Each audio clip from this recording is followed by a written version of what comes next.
जो को सहाबिया हजरत साद जो नालो मस्जिद नबी जिंदर आयो हजरत अब्दुल्ला भी उन सा गडाए भई जना मस्जिद नबी में अची करे दुआ घुरंदा हजरत साद दुआ घुरी हजरत अब्दुल्ला आमीन चई हजरत अब्दुल्ला दुआ तो करे तो हजरत साद आमीन तो चए हजरत अब्दुल्ला हथड़ा मते करे दुआ दो करे या अल्लाह सुभाने मुसलमान काफिर जो पाण में मुकाबलो आ एक पासे कुफर जी ताकत बे पासे मुसलमान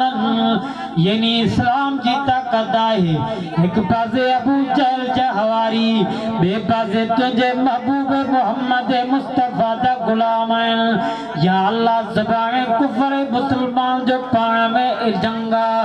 यानी उन पाण में ताकत आजमाइंदा रब्बुल आलमीन मुझे आरज़ू तमन्ना है तो सुभाने मुझे मुकाबलो का ताकतवर काफिर सा कराए जा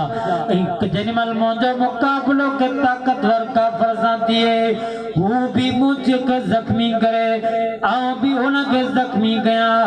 जख्मी का बाद में वो काफिर मुझे मत गालिब थी वने फरमाए मुझे अखिल के बाहर कढे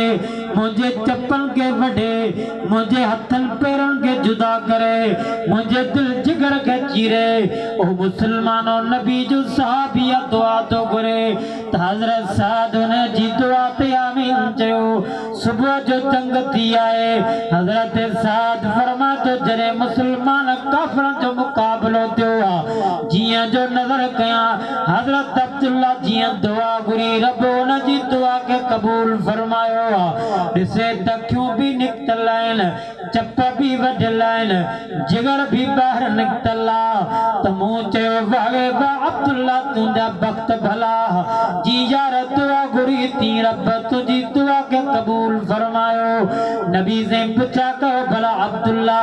या दुआ तू छजेला गुरी दो तो हजरत अब्दुल्ला फरमायो सोना नबी दुआ इन्हें जेला गुरा दो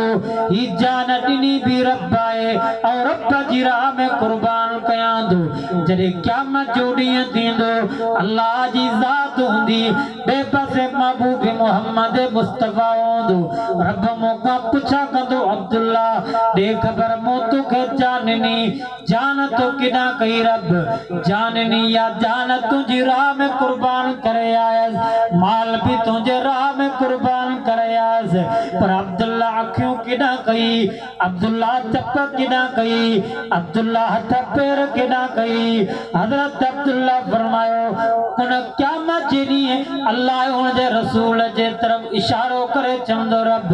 हिन तुझे महबूब है तो रब जे नाले पंजी राह में कुर्बान करे आयस ये लोग को जज्बो रखी तो खबर पवे